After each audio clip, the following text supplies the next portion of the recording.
Welcome to Professor Game Podcast, where we interview successful practitioners of games, gamification, and game thinking who brings the best of their experiences to get ideas, insights, and inspiration that help us in the process of getting the students to learn what we teach. And I'm Rob Alvarez. I teach and work at IE Business School in Madrid, where we create interactive and engaging learning materials. Want to know more? Go to professorgame.com/subscribe, start on our email list, and ask me anything. Engagers, welcome once again to Professor Game Podcast, because today we have a very different type of guest. But before we get started with this guest that we have today, Loretta, are you prepared to engage? Yes, I am. Let's do this. Because Loretta Breuning, PhD, is the author of Habits of a Happy Brain, and she's also the founder of the Inner Mammal Institute. She's Professor Emerita of Management at California State University, East Bay, and as a teacher and mom, she was disappointed by prevailing theories of human motivation. Her research for answers led to the brain chemistry we share with animals, and then everything made sense. She knew this information could help people, so she set about creating resources. Her books have been translated into Spanish, Russian, Chinese, Arabic, French, Turkish, and German. Her videos, blogs, and many of her other media are free at the Inner Mammal Institute. So this looks great, and I guess that from that intro you understand why, even though Loretta is definitely not a gamification game designer or similar, we are very interested in all of these things that she's been researching and understanding to a deeper level. So Loretta, is there anything that I'm missing from that intro? Anything we should know about you before we get started? Yeah, the subtitle of my book, Habits of a Happy Brain, explains the whole thing. It's called Retrain Your Brain to Boost Your Serotonin, Dopamine, Oxytocin, and Endorphin Levels. And gaming is one way that people boost them. So there you go. I'm sure you've heard about all these brain chemicals before. So the endorphins, the oxytocin, the dopamine, all of these things we've heard about before, but definitely I would not be honest in saying that we are as gamification design and game design experts. We're not experts on a topic like this one because there is a lot of science behind this. There is a lot of research. There's many things that could be confused or could be confusing to many people as well. So that's why we have Loretta today with us, because she has a very specific as well take on all these things. So Loretta, before we get started in these questions about the brain chemicals, I've heard that there is this story about a game back in the day. I think it was Myst. I don't know what that story is about, but can you give us a quick, so that we can segue from that into the rest of the interview? Sure. Well, this was one of my first game. Well, it was the first game on CD-ROM. Before that, we had games on floppy disks that I did with my kids. For those of you who don't remember floppy disks, when you're saving a document in Word, that the button you click there, that is actually a floppy disk. So for people who've never seen even a CD sometimes, that is actually a floppy disk. That's not the save button only. It is a floppy disk. So there you go. So, and just so people know, a floppy disk is made out of this thin plastic. It's very fragile. And that was even a big advance over what we had before. So I went on a trip without my family. And when I came home, my husband had bought Myst. And in order to play it, you had to buy a CD-ROM drive and a whole multimedia package. And I was horrified, why do we need a new storage drive when we had two floppy disk drives? And it was, am I remembering correctly? It was $500 20 years ago. Probably it was something around those lines. It was very, very expensive, especially at the beginning with technology. Yeah. So I guess I made some wrong predictions, just like Sony did, right? So that's probably one of the reasons technology is not our topic today. Today we're talking about things that make us more human and that make us mammals as well, because all these chemicals, as I was saying in the intro, are shared with these animals. And I'm not saying this from experience or from my knowledge. I'm saying this because it's exactly what Loretta is saying. And I want to know, again, we've heard oxytocin, endorphins, serotonin, all these things, we've heard them before. But what are they about, and how can we relate this to game design, gamification, and, getting people engaged and excited about doing some activity? So we humans have two brains. So we have the pink fluffy part that you see in pictures. And then inside that, we have the same basic brain that all mammals have. And this brain is not able to use language or abstractions or concepts. It uses chemicals, and it releases a chemical that feels good to motivate you to go toward a reward. And it releases a chemical that feels bad when you see a threat. And missing out on a reward is a threat if you're not facing any worse threat.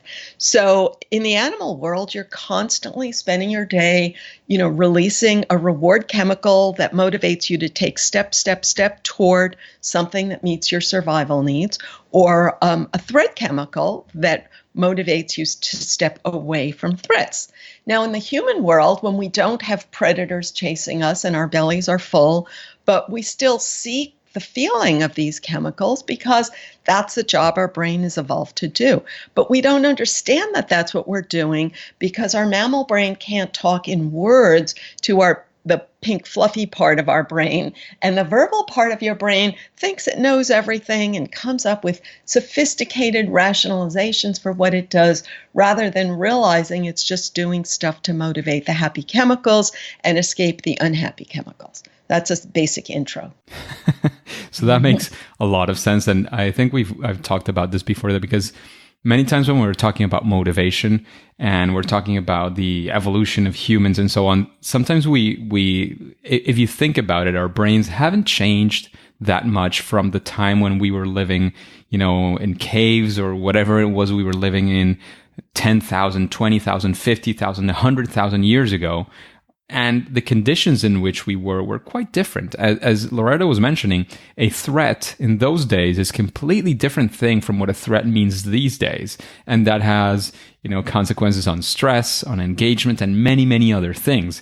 Because it was a completely different world for humans. And I think the world in general has changed quite a bit as well because of our actions. But that's a completely different topic. So why do you think that these chemicals, and understanding these chemicals for the everyday person or for somebody who is looking to engage other people or themselves, even there's applied game design and gamification to yourself, why do you think knowing these things is important, and how can it improve the way we understand ourselves, and how does that improve maybe our daily lives or our lives in general?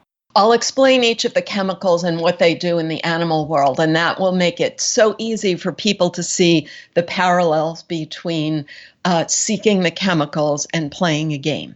So dopamine is the chemical that tells you that you're about to get a reward.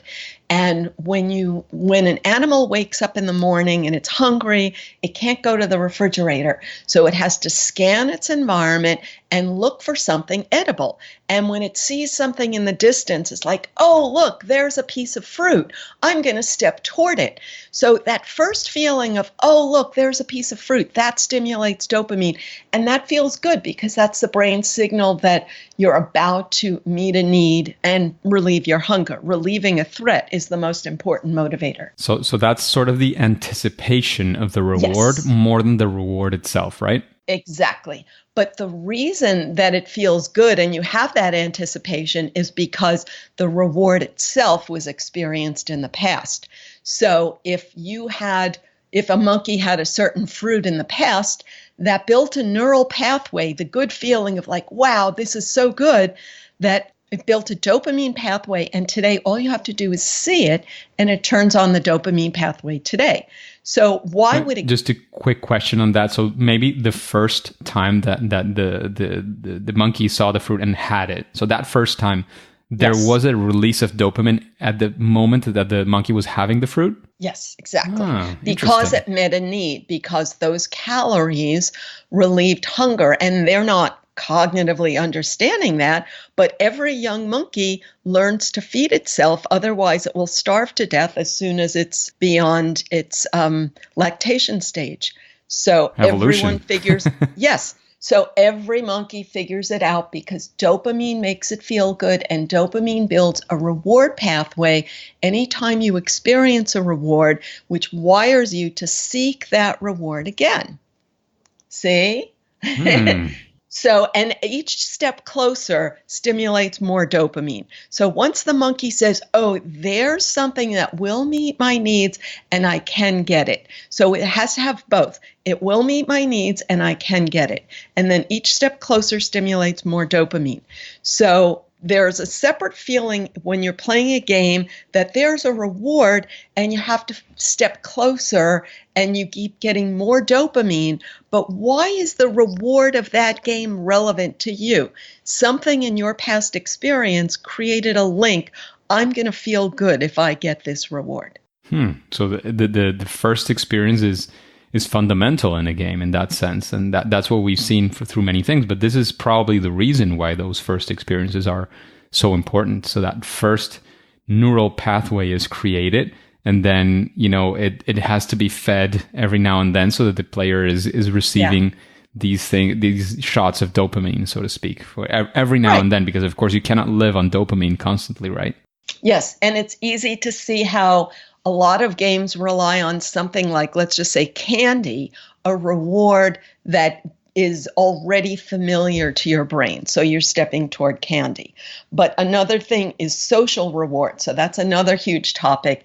And there's a social reward from the act of playing the game itself, possibly, or the game is modeling a social reward, and that's why you're motivated to step toward it. And that's a different chemical, or it's dopamine as well? No, social rewards are two different chemicals. And then dopamine, when you anticipate the social reward, then you get dopamine also.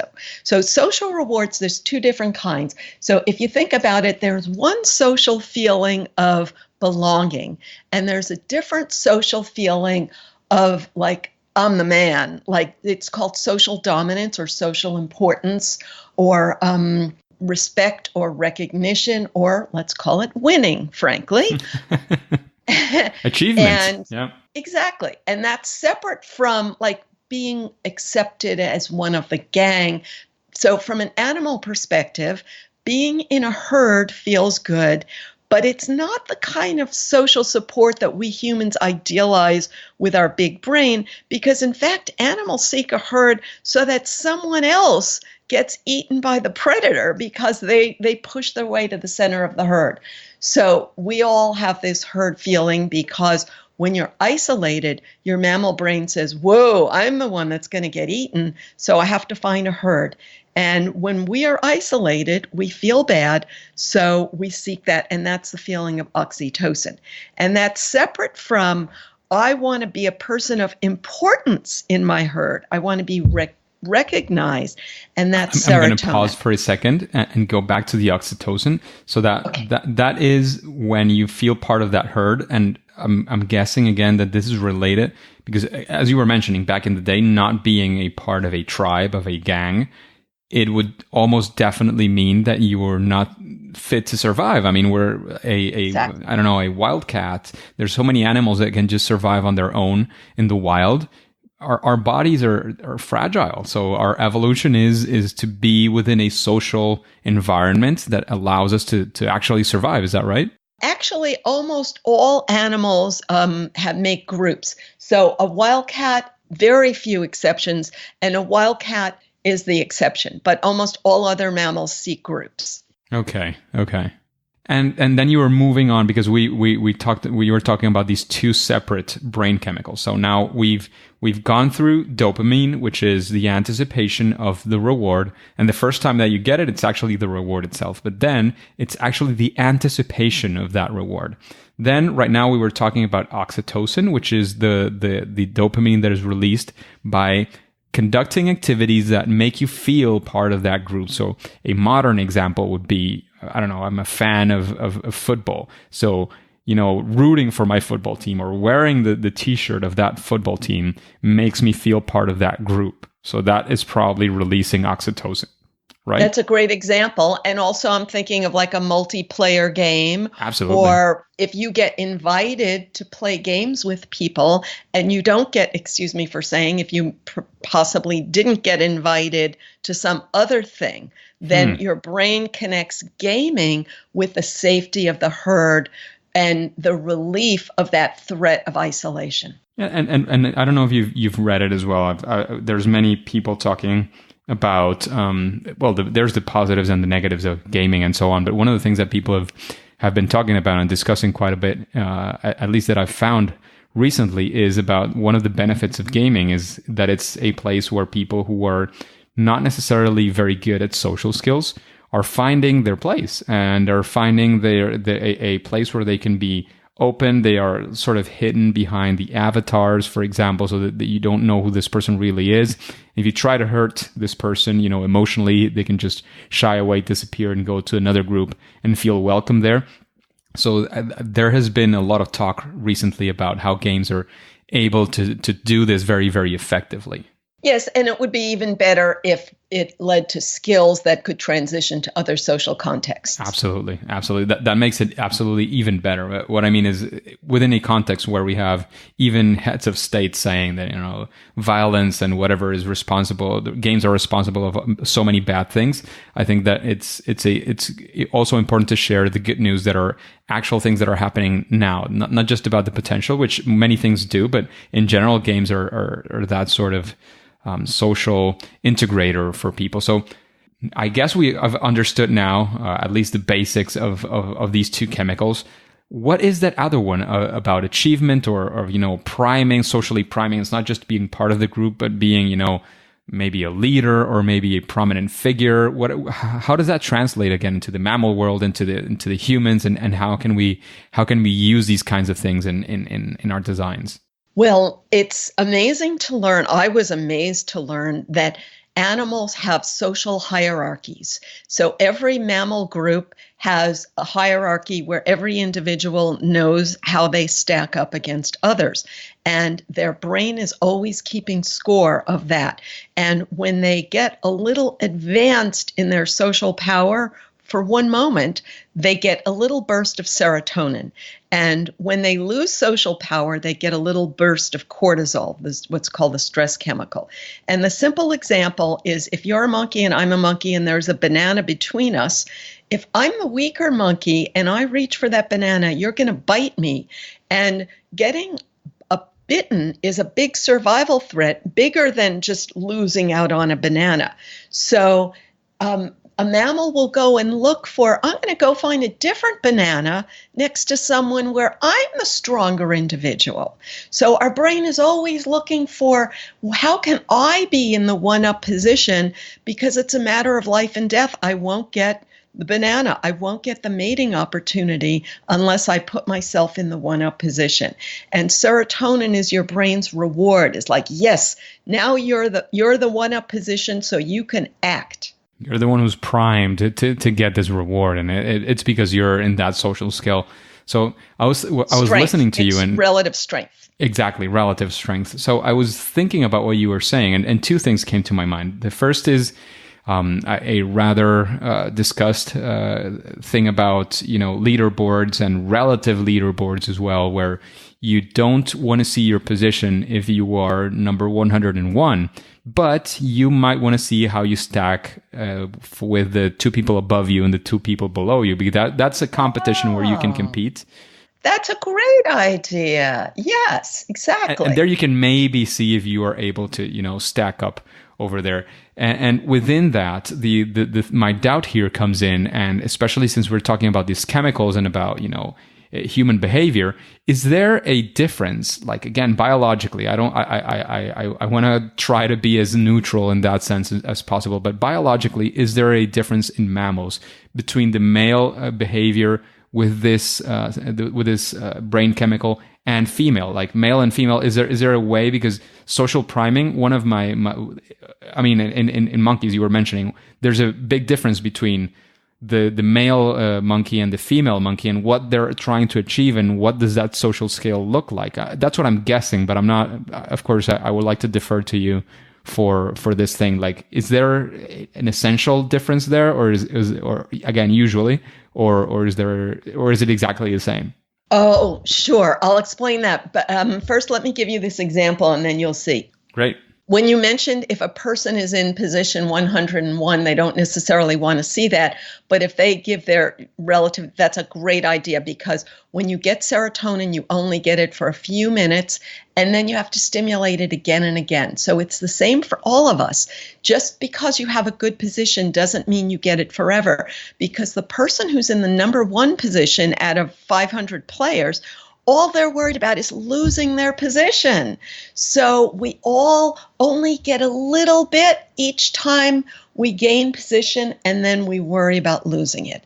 Now, you can think about how females do this.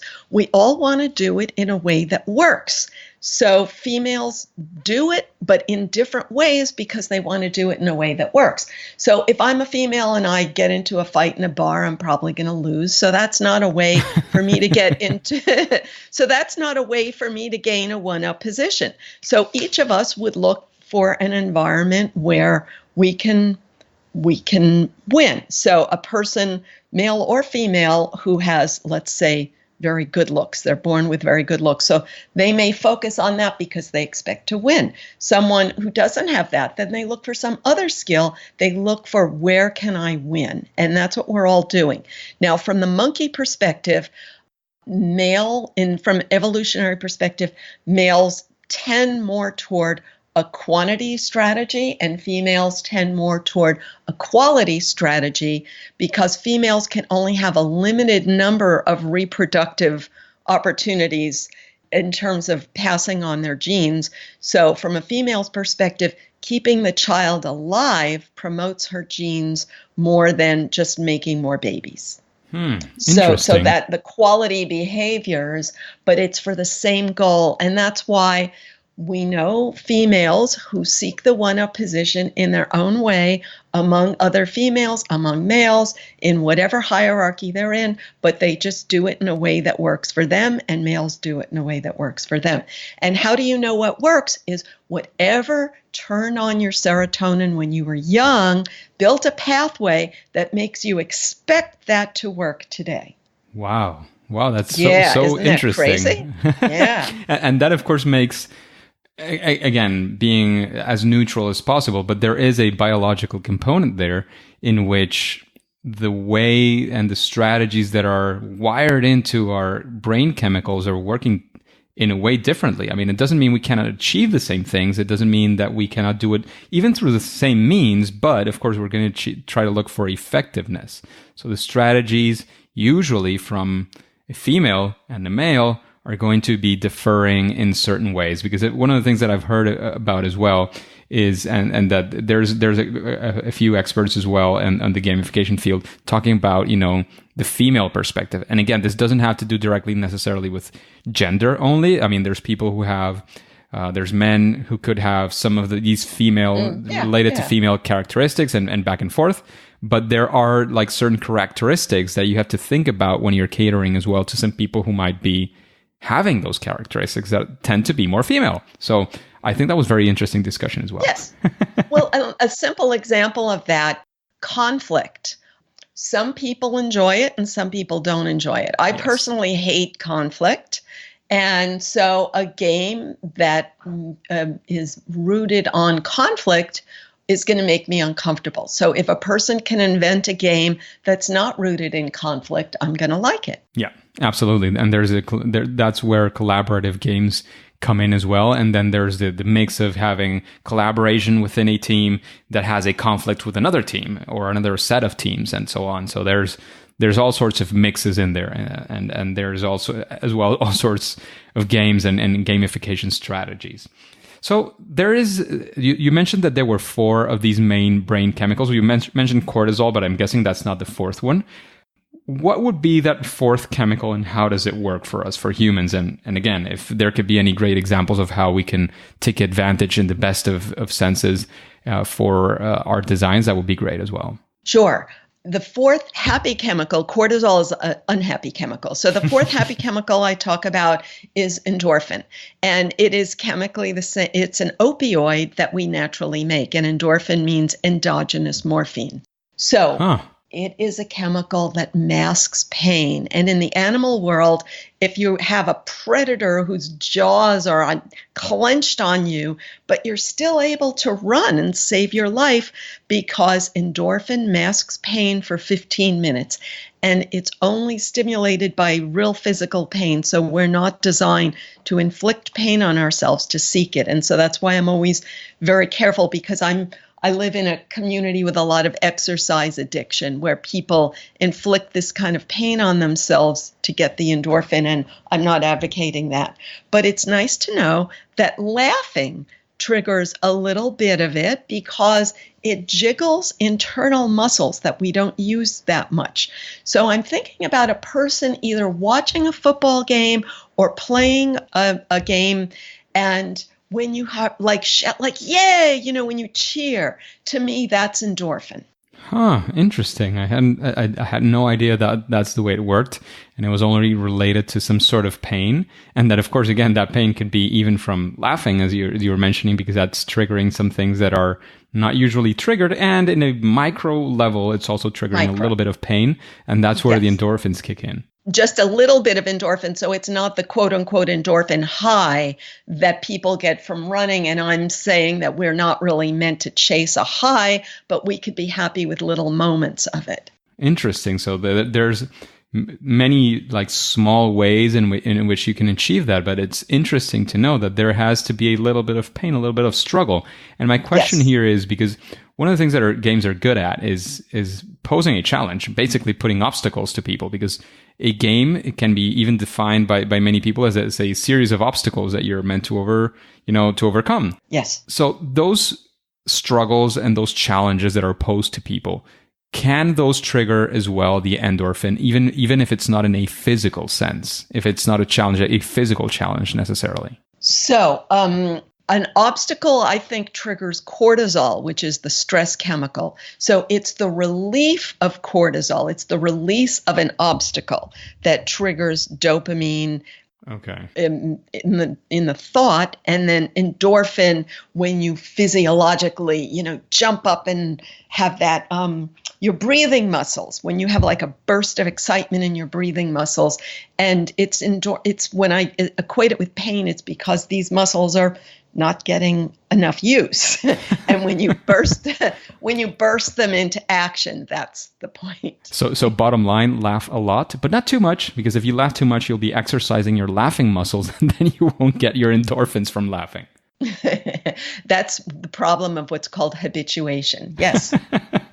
Absolutely. So, Loretta, we've had a very different interview today. I've been having a lot of fun, but I do want to make you a couple of questions of what we usually make our guests. And you did hear a couple of past episodes and guests as well. Is there, when you heard these things, did anybody come to your mind and say, I would really like to listen to this person answering these questions, because I would be curious about knowing what the answers are or what his or her perspective is?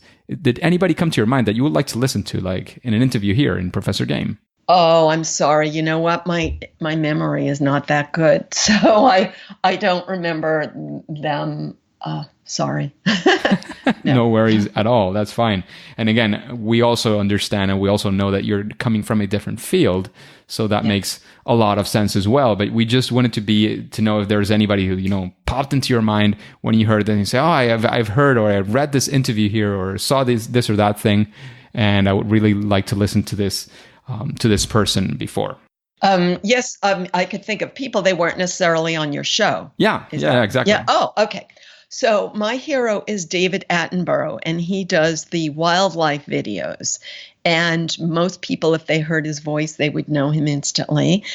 He's 95 years old, and he's still making nature videos. And he really invented the genre. And the reason he's my hero is because he acknowledges the conflict and the competitiveness and the status seeking among animals, whereas a lot of people are now making videos that suggest that animals are all cooperative and empathetic, which is BS. Not even all the animals, but I would argue that, I mean, humans, there are humans who are more competitive and there are humans who are more collaborative, but it doesn't mean that I mean, we can deny either in any way. So when you collaborate, it's in order to advance yourself. So animals do the same thing. They collaborate in order to defeat a common enemy. And then once they've defeated the common enemy, then they compete for the status that the common enemy had. So their brain is good at calculating when to collaborate in order to meet their own needs. That makes a lot of sense. So besides your books, Loretta, is there any book that you would like to recommend to this audience, to the engagers? And why would you recommend such a book to us? Besides, of course, all of your books, which we will definitely put in the show notes. So the first book that got me on this whole subject was called Chimpanzee Politics. And the subtitle is Power and Sex Among the Apes. And this book is somewhat realistic observations. I say somewhat because it was done in a zoo rather than in the wild. And the author of this book has now recanted and gone to the other side of, he's the leader of the animals are empathetic movement, but he originally did his PhD work observing the facts and the reality. And then an even more direct book about this, it's called Machiavellian Intelligence. And it's about the Machiavellian intelligence of macaque monkeys. So Machiavellian Intelligence. Sound like two great books, and especially to understand, because again, when we're designing and when we're thinking of gamification, we're thinking about the motivations and why people would do things. And sometimes it's a very, conscious thought, the as you were saying, the fluffy pink part of the brain. Many times as well, it's, all these chemicals just working. So I think that these are very relevant and very interesting things to read as well, to complement our understanding of humans and in this case of human, chemicals and brains. So I think that's great. So Loretta, thanks. Is there something as well that we would like to know from you? And I know you're not a gamer, you're not a gamification designer, but I'm sure you've had fun with games at some point in your life. So is there something that you would say, this was my favorite game? And again, while you think of that answer, I'm going to give you a few extra seconds by saying games are sports, because sports are games. Games are board games. Games are video games. Games with your kids, etc., etc. So you had a couple of seconds extra in that one. Thank you. Yeah, no, you got me thinking about one that was very central to my life in many ways. So it's Oregon Trail. So is Oregon Trail still existing in new formats or what? Because I did play it on floppy drive. Does it still exist? I know it still exists. I'm pretty sure that there have been people doing some sort of editing to that, but I think that the original one is still, played in many ways. I mean, not necessarily in a floppy drive, but that it is available in the internet and still used by people. Well, so let me explain why I refer to it all the time. In the state of nature, variety is what stimulates your dopamine. So if you're on the Oregon Trail and you have nothing to eat but, let's say, beef jerky every day, and then you finally get to a place where they have fruit trees and you're thrilled, you're ecstatic because you finally get to eat something different. And without having conscious knowledge of nutrition, the ecstasy is your dopamine rewards you for meeting a need. And when you're eating the same food every day, then fruit meets your needs. But now let's imagine you're on the Oregon Trail for another week and you're eating nothing but fruit every day, and now you're bored with the fruit. So this is how our brain works, is you habituate to whatever you have and it stops making you happy. So even though if you think, I'll be so happy when I get to an oasis and get water, but then once your water need is met, then you're not the slightest bit happy about water. So that's how our brain works. It's the unmet need that stimulates your dopamine, and the Oregon Trail is like a perfect metaphor to help us understand that. Wow, that was inspiring. So Loretta, thank you very much for coming into Professor Game's world and talking today with us, all of the engagers who are listening. in today's episode. Is there any final piece of advice you want to leave us with? And then, of course, let's go into Plug Zone and let us know where we can find you. What's your webpage? If you are into social media, where we can find you? I don't know if you want to mention a few of your books, and then we'll say it's game over. Sure. Well, I always try to bring up the topic of social comparison. So as I mentioned, when you compare yourself favorably to others, you get a little bit of serotonin, and then your body soon metabolizes it and the good feeling is gone, and you have to compare yourself favorably to others again to get more of it. So this is very frustrating. And when you're not getting the serotonin, then you may even think other people are putting you down. So it's very important to know that your monkey brain is creating this feeling. Nobody is putting you down, and you are doing the comparing yourself, and you have power over it, and you could just artificially construct any positive comparison that you want, and then you'll feel good without driving yourself crazy. I heard somebody on a podcast I follow, and one of the phrases he uses a lot is compare and despair. So the only person you should compare yourself to is yourself yesterday. And if you're winning there, you're winning. So Jolly Dumas, there you go. That's your phrase. So I'm not going to take it. But I think it's a fantastic way of illustrating this concept as well. Great. So Loretta, where can we find you in the internet, in the social media, etc.? Sure. So I have a website, innermammalinstitute.org, innermammalinstitute.org. Everything is there, all of my books, my free videos, my podcast, my slideshows, and everything you can think of. Fantastic.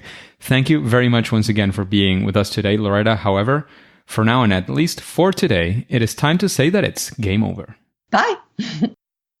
Hey, Engagers. Thank you for listening to Professor Game Podcast. And can you tell me, how are you listening to this podcast? Well, maybe not, because there's no direct feedback through this app. But if you're doing it through a podcasting app, have you subscribed and rated this podcast? Please do so, because that way we can reach more engagers like you to achieve our mission of making learning amazing through gamification and game-based learning and serious games and game thinking and all of these strategies that we get from games. And if you want the instructions, all you have to do is go to professorgame.com/iTunes. And before you go on to your next mission, would you like to know what's up next week? Well, then again, subscribe using your favorite podcast app and listen to the next episode of Professor Game. See you there.